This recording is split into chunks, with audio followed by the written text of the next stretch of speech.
नमस्कार, आप सभी लोगों का फिर से स्वागत है। आज जो बात करेंगे हम लोग बात करेंगे ईडी के जो छापेमारी हो रही है उस पे। दरअसल क्या है कि ईडी जब भी छापा मारती है या सीबीआई छापा मारती है या इनकम टैक्स की रेड पड़ती है तो जितने भी विपक्षी दल के लोग हैं उनका एक ही रटा-रटाया एक रोना रहता है कि भई ये हमारे ऊपर दबाव बनाने की कोशिश की जा रही है, हमें डराने की कोशिश की जा रही है, हम इनके तरफ चले आएँ, ये कर रहे हैं, वो कर रहे हैं। ये तमाम तरह की बातें होती हैं। लेकिन जहाँ तक मेरा मानना है कि ये लोग ईडी से नहीं डर डर रहे हैं।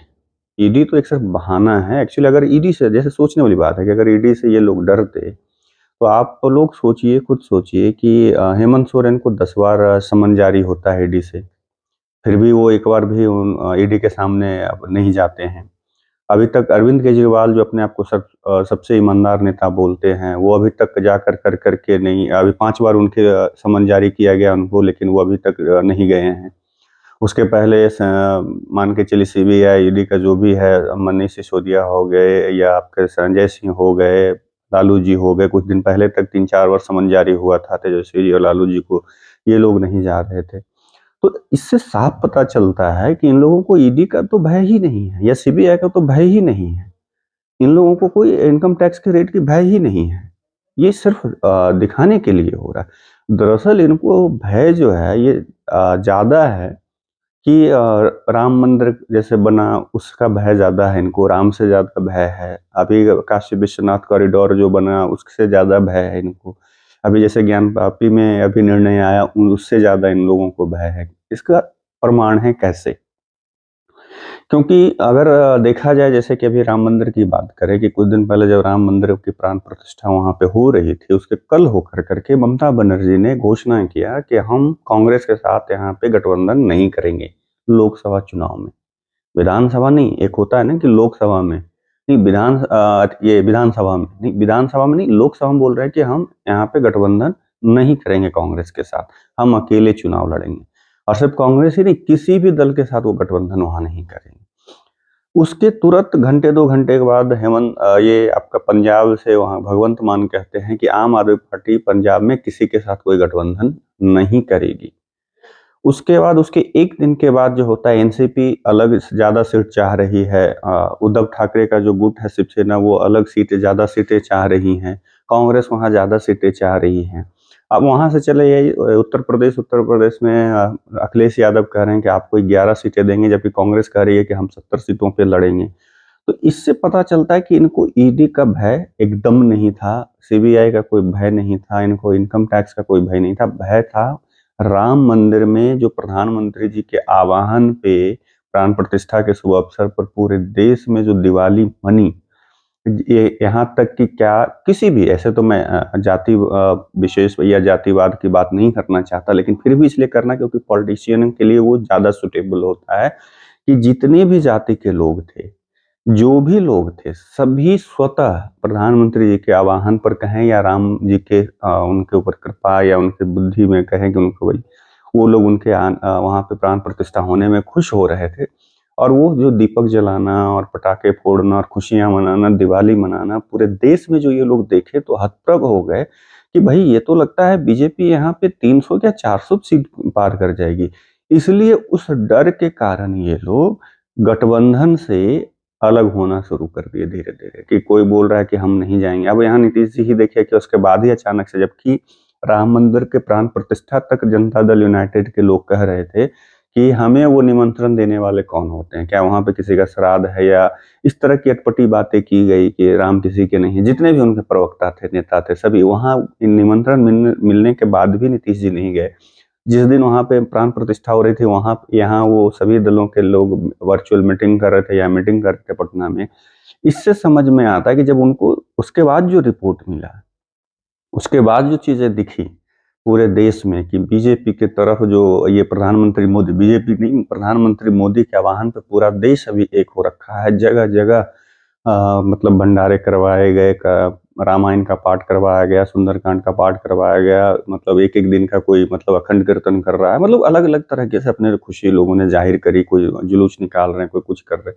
तो इन सब चीज़ों के जब उनके पास न्यूज़ पहुँची या खबर पहुँची तो उसके बाद इन लोगों में खलबली मच गई कि अब भाई इनको हम एक होकर के भी कुछ भी नहीं कर सकते। तो इस वजह से फिर से इन्होंने समझा कि जो भी मेरा भी जो वोट आना है, क्योंकि कांग्रेस तो सब दिन जो है विरोध ही करी है सनातन धर्म और हिंदू को, और जितने भी हमारे आराध्य हैं, क्योंकि ये सोनिया गांधी जो है ये सब दिन मतलब राम के अस्तित्व पर सवाल खड़ा की है। राहुल गांधी का ये बयान अभी भी पड़ा हुआ है कि भाई मंदिर में लोग लड़कियां छेड़ने ही जाते हैं, औरतें छेड़ने ही जाते हैं, ये सारी चीजें अभी पड़ी हुई हैं। और इससे समझने वाली बात है कि इन लोगों को उससे लगा कि नहीं, माइलेज उन लोगों को मिलेगा, इससे बेहतर है कि हम लोग अपने अपने जो है वोट बचाएं, अपने कैडर वोटर को अपने पास रखें। इस वजह से इन लोगों ने गठबंधन से धीरे धीरे, अच्छा ये कैसा गठबंधन है कि हम भाई अपने यहाँ नहीं करेंगे, बाकी जगह आपके साथ गठबंधन में रहेंगे, ये हास्यास्पद है या नहीं? बिहार में टीएमसी का क्या वजूद है? यूपी में टीएमसी का क्या वजूद है? या समाजवादी पार्टी का बंगाल में क्या वजूद है? आम आदमी पार्टी का किसी और स्टेट में क्या वजूद है? जो ये लोग कह रहे हैं कि हम अपने यहाँ नहीं करेंगे, बाकी जगह हम आपके साथ गठबंधन में रहें। अरे आप रहे ना रहे फिर तो कोई मतलब नहीं बनता है। गठबंधन करना है तो अपने अपने स्टेट में करें ना, कि वहां पे फायदा होगा। लेकिन किसी को नहीं, कांग्रेस भी इस आत्ममुग्धता का शिकार हो गई, खास करके कर्नाटक चुनाव और हिमाचल प्रदेश का जो चुनाव उसका जो परिणाम आए, तो कांग्रेस को लगा कि अब हमारे राहुल गांधी प्रधानमंत्री बन जाएंगे, जबकि अभी 5 स्टेट के चुनाव में सिर्फ एक जगह सत्ता में आई। तो उससे समझ लेना चाहिए कि वो भारत जोड़ो यात्रा से कुछ होना जाना नहीं था। अभी जो भारत जोड़ो न्याय यात्रा वो कर रहे हैं, उससे भी कुछ फायदा होने वाला नहीं है। अब वही राहुल गांधी की यात्रा जब उस समय पश्चिम बंगाल जब जाने लगते हैं तो वहां पे उनको अनुमति नहीं मिलती है, और कल जब वो जाते हैं तो उनकी गाड़ी पे पत्थर से मतलब हमला किया जाता है। अब इससे समझिए कि कैसा गठबंधन है इन लोगों का। मैं पहले भी कहा था कि ये जो इंडी गठबंधन, जो डॉट डॉट, मैंने इसलिए बोला था क्योंकि आई डॉट एन डॉट ऐसे कर करके इनका जो गठबंधन है, जो बीच में डॉट लगा हुआ है, जब उसे ही एक नहीं ये कर पाए तो भारत क्या जोड़ पाएंगे ये लोग। अब उसका नतीजा क्या है कि आप एक एक कर करके ये लोग देखिए कि निकलना शुरू कर रहे हैं, धीरे धीरे धीरे धीरे सब लोग निकलते जा रहे हैं। और कांग्रेस के अंदर अहंकार, ये बात नीतीश जी और ये जो बाकी दलों के लोग कह रहे हैं कि कांग्रेस ने समय पे कोई निर्णय नहीं लिया, और इनको अपने सोनिया गांधी को और कांग्रेसियों को एक चीज क्या लग रहा है कि हम राहुल गांधी को प्रधानमंत्री को बनाकर ही छोड़ेंगे, जबकि देश की जनता के नज़र में उस आदमी की वो वैल्यू नहीं है। और यही वजह है कि बीजेपी इतना क्लीन स्वीप करती है किसी भी चुनाव में, क्योंकि बीजेपी और मोदी जी के सामने जो है न, राहुल गांधी कहीं नहीं टिकते हैं। किसी और नेता अगर मान के चले कि मैं ये कह सकता हूँ कि हाँ, नीतीश जी उनसे बहुत बेहतर अच्छे नेता हैं, अगर इनको प्रधानमंत्री कैंडिडेट बना कर करके विपक्षी अगर इनको करते तो कुछ शायद असर, हाँ, सत्ता में तो नहीं आते लेकिन कुछ तो असर होता जरूर, लेकिन नहीं। प्रधानमंत्री के लिए उम्मीदवार तो भाई क्या हुआ देखिए, वहां पे ममता बनर्जी और अरविंद केजरीवाल ने भी जो है नीतीश जी के साथ खेल किया। आज अलग बात है कि दोषारोपण लोग कर रहे हैं, वो अलग चीज है, और वो होता है क्योंकि इतना बार गठबंधन इधर से उधर वो पाला बदल चुके हैं कि ये चीजें तो आम बात हो गई, वो सवाल उठने हैं। लेकिन अगर देखा जाए कि एक मतलब जितने भी क्षेत्रीय दल हैं उसको एक जगह लाने में नीतीश जी की बहुत महत्वपूर्ण भूमिका रहती है। कांग्रेस अगर चाहती तो पहले भी लाती, लेकिन क्यों नहीं ला पाई? तो नीतीश जी ने घूम घूम के इकट्ठा किया, और उसका जो बना बनाया जो मलाई था वो कांग्रेस खाने के चक्कर में, तो उसने क्या किया कि एक बैठक कर करके भाई वहां पे दिल्ली में, और आपका अरविंद केजरीवाल और ममता बनर्जी के साथ ही लोगों की गुप्त मीटिंग होती है, और एक सुनियोजित तरीके से ममता बनर्जी जो है दिल्ली की बैठक में खड़गे जी का नाम आगे बढ़ाती है प्रधानमंत्री के पद के उम्मीदवार के लिए, और उसको समर्थन देते हैं अरविंद केजरीवाल। और वहां पे महागठबंधन के यहाँ जो बिहार में घटक दल है राजद, विरोध भी नहीं करते। तो ये सब चीज से समझ में आता है कि एक दूसरे के खिलाफ ये लोग षड्यंत्र रच रहे हैं और अपनी स्थिति मजबूत करना चाह रहे हैं, और कांग्रेस को लग रहा है कि अब हम सत्ता में आ जाएंगे, जबकि वो आने से रहे।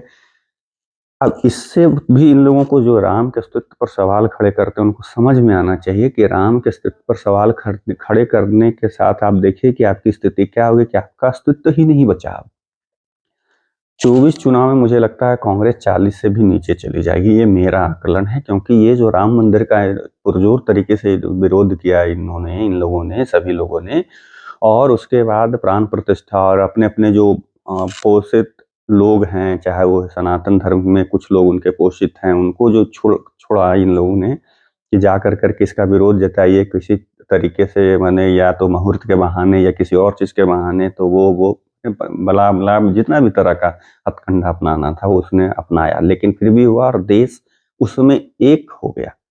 जो भी हिंदू सनातनी थे सब इकट्ठे हो गए, एक हो गए। लास्ट आते-आते शंकराचार्य जी जो विरोध कर रहे थे वो भी उस चीज़ में एक हो गए, बोले कि नहीं हम भी खुश हैं। इससे इन लोगों को है ना जो झटका लगा, तब जाके ये गठबंधन से अलग होना। अगर मान के चलिए ईडी और सीबीआई इन लोग सबसे इनको दिक्कत है या डर है या डराया जाता है, तो डरते क्यों हैं?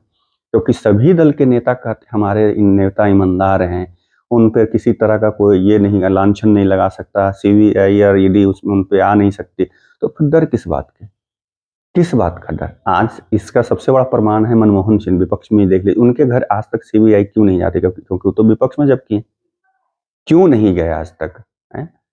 आप बताइए ना उनके घर पे छापा क्यों नहीं पड़ा? ईडी हो, सीबीआई, आईटी हो, किसी का रेड क्यों नहीं पड़ा मोहन सिंह के खिलाफ?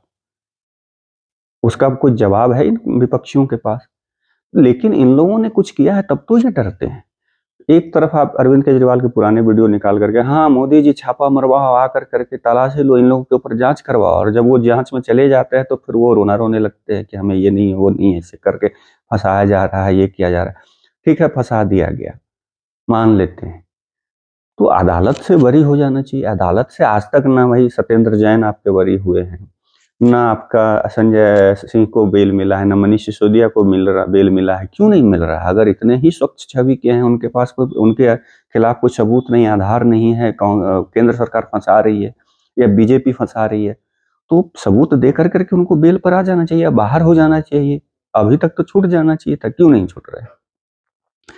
वही अभी आप देखिए कि अचानक से हेमंत सोरेन जी का ही बात ले लीजिए, वो अचानक से कुछ घंटों के लिए 50-55 घंटों के लिए वो गायब हो जाते हैं। एक राज्य का मुख्यमंत्री, पूरे राज्य की उसके ऊपर जवाबदेही होती है और वो अचानक से गायब हो जाते हैं।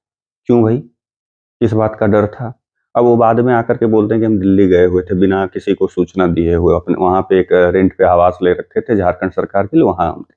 तो वहाँ जब छापा चलता है तो वहाँ पर से 30 लाख से ऊपर ही नकदी बरामद होता है और एक गाड़ी, महँगी गाड़ी बरामद होती है। क्यों? इसका कोई लेखा-जोखा वहाँ नहीं है। क्यों नहीं दे पाते? और डरे-डरे क्यों? फिर आपने इस्तीफ़ा क्यों दिया?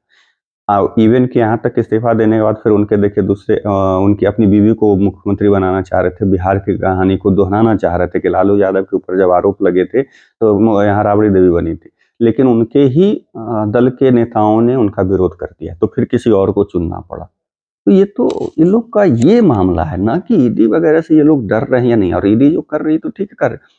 अब अगर बीजेपी करवा रही तो बीजेपी अपने ही मतलब पंजाब प्रदेश के प्रदेश उपाध्यक्ष हैं पंजाब के बीजेपी के, उनके ऊपर छापा परसों पड़ा है। ईडी ने छापा मारा है। क्यों? अगर बीजेपी का अपना ये रहता भाई तो वो नहीं मरवाना चाहिए था, उनके तो अपने लीडर हैं। अब सवाल ये लोग करते हैं जैसे कि छगन भुजबल, ये आपके राणे साहब हो गए या आपके अजीत पवार हो गए, हेमंत विश्व शर्मा हो गए या आपके और भी नेता जो हो गए, कि इनके ऊपर ये जब तक इधर थे तो आरोप लगा रहे थे, उधर गए तो वो धुल गए। तो ये सवाल तो आपके ऊपर भी लागू होता है कि जब तक आपके साथ रहते तो आप कहते इन्हें फंसाया जा रहा है, ये एक नंबर के ईमानदार आदमी, आज जैसे उधर जाते तो आप कहते वो घोटालेबाज आदमी, उसको आज वहाँ पे कैसे वो ले लिए, क्यों? ये सवाल तो आप लोगों से, विपक्षियों से भी बनता है ना कि भाई आप जब आपके साथ रहें तो ईमानदार और उधर जाएँ तो मतलब वो मतलब घोटालेबाज। तो जो सवाल बीजेपी से कि वो एक बहुत बड़ा वॉशिंग मशीन है, तो आप भी वॉशिंग मशीन हैं क्या?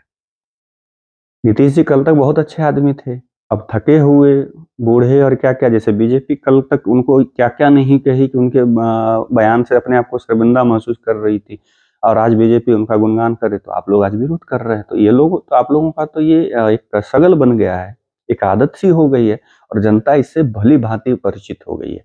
इसलिए आप लोगों का कोई हथकंडा नहीं चलना है। देश में आज भी देश की जनता जो है प्रधानमंत्री के रूप में नरेंद्र मोदी को ही चाहती है और किसी को नहीं। अगर कोई अच्छा नेता कल के डेट में आते हैं तो ज़रूर विचार करेगी, लेकिन अभी कोई ऑप्शन देश के पास नहीं है। ना राहुल गांधी तो कतई नहीं है, बाकी कौन और भी पार्टी में ऐसे नहीं है कि एक से एक लोग भरे पड़े हैं, लेकिन उनको आगे बढ़ाया जाएगा तब ना, मतलब मौका दिया जाएगा तब ना आगे आएँगे।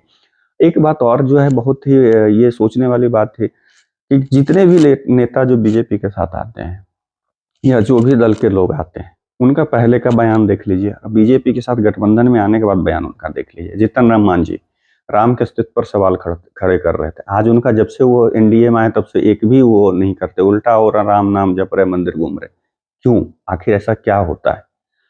आप ज्योतिरादित्य सिंधिया की बात कीजिए, वही 2019 के चुनाव के लोकसभा चुनाव में वो है जो नारियल फेंक देते हैं, प्रसाद जो होता है एक मंदिर का, और बाद में आज देखिए कि वो कितना भक्ति लीन हो गए, या आज उनके जो है काम करने के तरीके या उनके वक्तव्य देखिए, और उस समय जो कांग्रेस में थे उनके वक्तव्य देखिए, जैसे राहुल गांधी बयान देते थे वैसे ही वो बयान देते थे। आज उनके बयान क्यों अच्छे, मतलब समझ में नहीं आता है क्या क्या ऐसा फर्क है? कुछ तो फर्क होता ही है पार्टी में जाने के बाद से। तो ये सोचने वाली बात है। मैं यहाँ पे बीजेपी का कोई ये नहीं कि पक्ष ये लेकर के, लेकिन जो सवाल आप बीजेपी के लिए करते हैं वो सवाल विपक्षियों के लिए उठता है।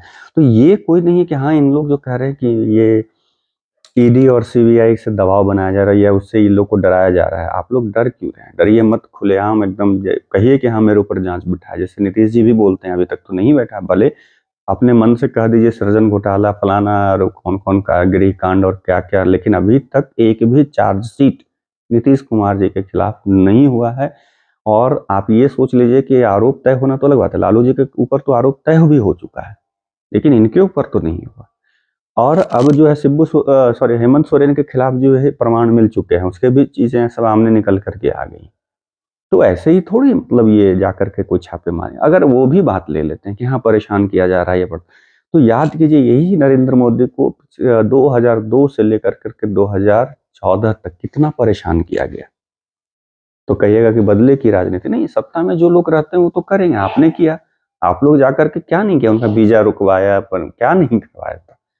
हर 14 घंटे, 15 घंटे, 9 घंटे से ज्यादा सीबीआई और कौन कौन की पूछताछ में वो प्रताड़ित होते थे, उनको जलील किया जाता था, क्या नहीं होता था? तो वो दिन भूल गए? कभी नरेंद्र मोदी उसका तो रोना नहीं रोए उस समय, या बीजेपी उसका रोना कभी नहीं रोई। आज आप लोग अमित शाह के लिए तड़ीवार शब्द का यूज करते हैं, लेकिन उस समय उनको जब प्रताड़ित किया जाता वो तो नहीं रो रहे थे ना। आज आप लोग क्यों रो रहे हैं? कल आपके हाथ में सत्ता थे तो आपने प्रताड़ित किया, आपने उस चीज का भरपूर ये गलत उपयोग किया। आज उनके हाथ में वो कर रहे, कल फिर आपके हाथ में आएगा, आप कल फिर करिएगा। तो ये तो चलता रहेगा। इसलिए यहाँ पर ये कहना कि ईडी से डर है, नहीं। इन लोगों को जो मंदिर बन रहे हैं, इन लोगों का जो देश में इन सब चीजों से लोगों में एकता, जो खास करके बाकी पॉइंट पे अलग है, जैसे बाकी धर्मों में क्या होता है कि अलग अलग अपने लोगों के आपस में विरोध रहेंगे, लेकिन जब धर्म का मुद्दा आएगा तो एक हो जाएंगे। वही चीज अभी अब धीरे धीरे हिंदुओं में भी देखने को मिल रहा है कि काशी कॉरिडोर, विश्वनाथ कॉरिडोर हो मंदिर का, वो चाहे आपका रामायण सर्किट की बात हो, चाहे राम मंदिर का हो, या ज्ञानवापी का मुद्दा हो, मथुरा के मुद्दा हो, सभी पे जब एक हो जाते हैं हिंदू, तो इन लोगों को उसके दर्द होने लगता है। क्योंकि सब दिन तो ये तुष्टिकरण की राजनीति की, अल्पसंख्यकों की राजनीति करी कि उनके वोट समय से हो जाएंगे, उनको बरगला कर करके, और हम लोगों में टूट फूट कर करके कि हाँ भाई ये वो कर करके। अब इनको वो चीज दिख नहीं रहा। तो दरअसल इसका डर है, ना कि ईडी और सीबीआई और आईटी का डर। तो मेरा सीधा सीधा यही कहना है, ईडी से डर नहीं, राम के से डर है, कृष्ण से डर है, शिव से डर है। बहुत बहुत धन्यवाद।